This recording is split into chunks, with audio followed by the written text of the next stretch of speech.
Hello बच्चों, let's read a given question. The question says position of object is given as a function of x equals to t square minus 2t plus 4.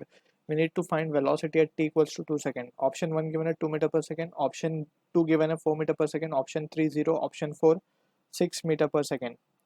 So to understand the question, we need to understand about the concept of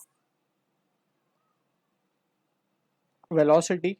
सो अगर हम बात करें velocity की, so we will first talk about average velocity. So average velocity को हम क्या लिख सकते हैं? It is defined as the total displacement या फिर displacement just upon the total time it takes.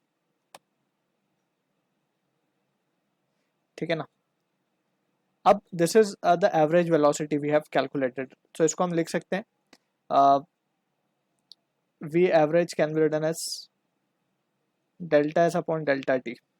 If we take the limit, so we will be getting the instantaneous velocity जो कि v है, and that is limit delta t tends to 0 delta s upon s, जिसको हम first derivative कह सकते हैं, जिसको हम लिखते हैं basically ds by dt. So differential form of displacement will give us the value of this velocity. अब अगर हम क्वेश्चन में ध्यान से देखें, so हमें पोजीशन गिवन है. तो पोजीशन जो चेंज होती है उसी को हम क्या कहते हैं? डिस्प्लेसमेंट कहते हैं. ठीक है. तो पोजीशन यहाँ पे टाइम के साथ डिपेंड कर रही है. सो टाइम के साथ पोजीशन चेंज हो रही है. So we can just differentiate this expression to get the velocity.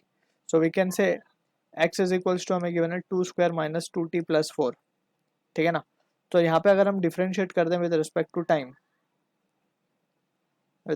Time, so ये क्या हो जाएगा? dx upon dt that will be equals to t square का हो जाएगा 2t एंड माइनस 2t का हो जाएगा 2. So this will be the velocity we have calculated. So velocity हमें चाहिए 2 seconds पे. Velocity at t equals to 2 seconds हम क्या लिख सकते हैं? 2 into 2 minus of 2, यानी कि आ जाएगा आंसर 2 मीटर पर second. So this is the answer to the question जो कि मैच होगा ऑप्शन 1 के साथ. So I hope you understood the solution. All the best.